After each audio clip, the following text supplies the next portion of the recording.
Tapi karena dia tidak mempunyai akses tersebut, jadi dia punya ketakutan untuk melakukan atau melangkah ke hal tersebut gitu. Harusnya kan pemerintah ini memberikan contoh atau memberikan titik terang buat mereka supaya mereka bisa maju ke situ gitu. Tanpa harus jadi anak siapa-siapa ya.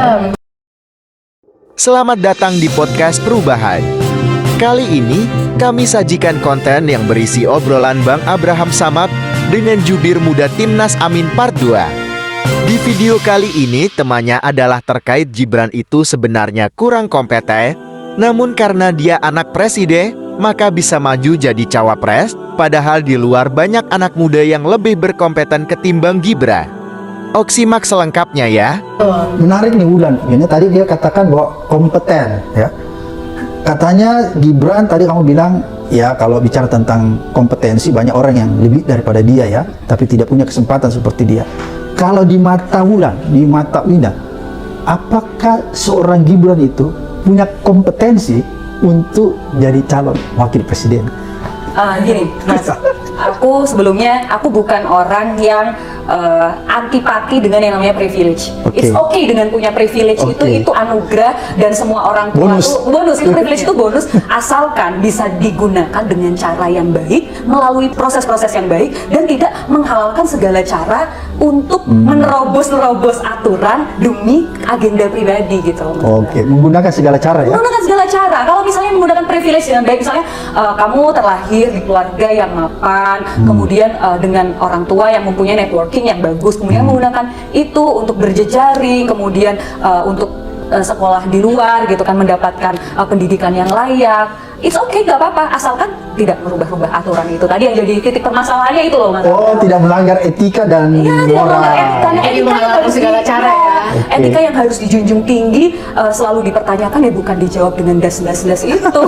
Jadi kalau buat aku sih mungkin anak muda, maksudnya nggak apa-apa ya, sama kan aku setuju sama pendapatnya Kavina, dia punya privilege orang bapaknya gitu. Tapi kita tuh kan sebagai anak muda kalau dia mau mencalonkan, itu harus punya pengalaman gitu. Pengalamannya itu ya harus bagus, harus mengikuti aturan gitu. Sedangkan ini ujuk-ujuk tiba-tiba dia menjabat wali kota aja baru berapa tahun, belum sampai selesai gitu. Ini janganlah tiba-tiba dimajukan langsung melangkah ke cawapres gitu. Dan jadi kan mengubah aturan itu kan itu sih poinnya, mengubah aturan. Betul. Jadi dia menghalalkan segala cara. Kasihan orang-orang yang maksudnya anak-anak muda yang betul-betul kompeten, yang punya mungkin potensi di cawapres, tiba-tiba terhalang gara-gara dia gitu. Padahal kan masih banyak orang yang pintar, mungkin yang punya pengalaman yang banyak lebih dari Gibran.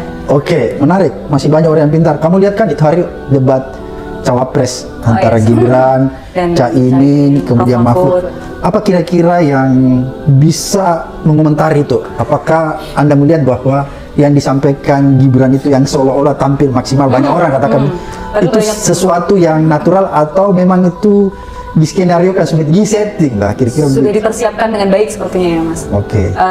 Saya menilai sudah dipersiapkan dengan baik. Kemudian sebenarnya kita ini mungkin banyak yang terhipnotis dengan penampilan Mas Gibran yang seolah-olah menguasai panggung, menyampaikan materi debat dengan percaya diri sehingga orang-orang terhipnotis. Padahal jika kita mau pelajari lebih teliti, apa yang disampaikan itu banyak data-data yang masih dipertanyakan. Keliru ya, data-data yang keliru. Di antaranya apa itu?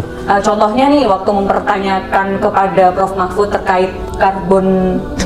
Nah itu kan pertanyaannya sebenarnya nggak nyambung ya, itu belum di sesi itu, namun ditanyakan pada momen itu. Kemudian SGIE yang mana disampaikan singkatan yang seolah-olah itu tuh memang sudah sangat terlihat ingin menjatuhkan gitu, Mas Abraham. Gimana Pak? Gimana Caimin? Maaf kalau terlalu susah pertanyaannya kan. Hal seperti itu kan kita geli ya sebagai anak muda, ini bukan cara-cara yang etis untuk dilakukan gitu loh. Dan tapi sebenarnya itu udah template sih seperti yang dilakukan sama ayahnya kan sebelumnya, di debat capres sebelumnya, waktu dengan Pak Jokowi dengan Pak Prabowo menanyakan soal TPID yang mana itu singkatan juga. Cuman itu masih lebih mending karena TPID itu kan singkatannya bahasa Indonesia dan disampaikannya dengan bahasa Indonesia juga. Tapi kan kalau yang kemarin Mas Gibran kan disampaikannya apa, menggunakan bahasa apa dan tidak sesuai gitu, Mas. Kalau aku sih, menurut aku kan biasa Gibran itu dia selalu, dia nggak pernah menyampaikan atau dia nggak berani untuk menyampaikan sesuatu di ruang publik gitu.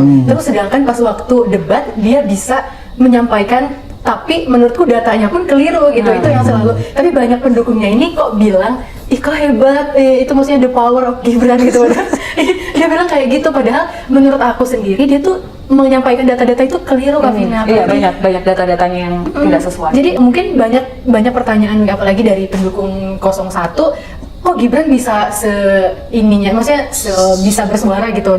Padahal kan biasanya irit ngomong ya? Iya, biasanya irit ngomong, tiba-tiba bisa ngomong leluasa. Jadi kan banyak orang yang bisa kayak bilang, oh itu Gibran di sini ada itu, ada ini, ada itu kan. Itu adalah suatu yang wajar aja, karena dia nggak berani untuk tampil di publik gitu. Sedangkan pas waktu debat dia berani menampilkan itu. Itu harusnya kalau emang dia seperti itu di publik juga, dia harusnya seperti itu juga gitu. Jangan menyembunyikan gitu. Jadi biar nggak ada orang yang bertanya-tanya lagi gitu. Kalau emang dia mampu berbicara depan publik, dia harus bicara lah gitu, hadapi masyarakat. Tapi menurut Wulan, Gibran itu punya kapasitas nggak? Ya mungkin ya dia dimajukan seperti itu juga mungkin ada suatu kapasitasnya ya Kak Vina, biarpun Oke, tapi kamu yakin bahwa kamu lebih punya kemampuan daripada dia? Insya Allah bisa diadu lah kalau kita dialog publik. Kan gini, Mas. Kalau tadi Mas Abraham bilang bahwa apakah Mas Gibran itu merepresentasikan anak muda? Oke. Anak muda itu identik dengan anak muda yang berani, termasuk berani membuka ruang-ruang diskusi, dialog interaktif. Sedangkan itu hal yang jarang sekali ditampilkan oleh Mas Gibran. Mas Gibran itu kan sering absen di acara-acara dialog publik, kemarin acara Walhi. Takut ya? Iya, maksudnya itu tidak mencerminkan anak muda. Kalau seandainya dia memang, apalagi dia adalah calon wakil presiden, harusnya menunjukkan dong kapasitasnya sebagai seorang cawapres ya, terbuka untuk diskusi. Yang katanya anak muda itu tidak tertutup dengan aspirasi-aspirasi itu. Membuka aspirasi itu dengan cara apa? Dengan adanya dialog interaktif itu. Iya, inilah suara anak muda yang sebenarnya. Pemuda yang berani bersuara inilah saya, bukan yang bersuara di bawah naungan bapaknya. Mari kita sukseskan Pilpres kali ini dengan semangat juang yang tinggi, dengan doa yang selalu dilangitkan, dengan usaha yang maksimal. Jaga TPS masing-masing. Semoga Allah mentakdirkan Pak Anies Baswedan dan Cak Imin sebagai pemenang Pilpres tahun 2024 dan dilantik menjadi presiden dan wakil presiden.